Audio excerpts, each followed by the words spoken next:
இந்த வார்த்தை ஆண்டவர் உங்களுக்கு தீர்க்க தரிசனமாய் சொல்லுகிறார்.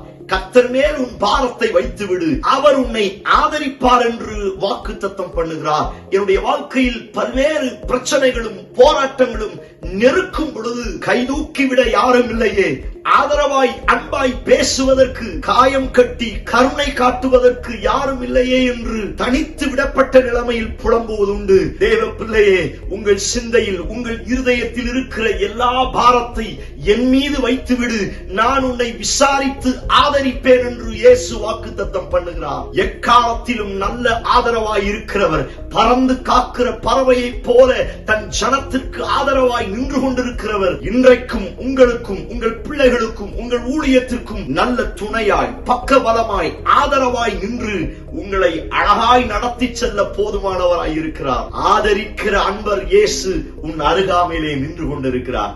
ஆமென். Praise the Lord.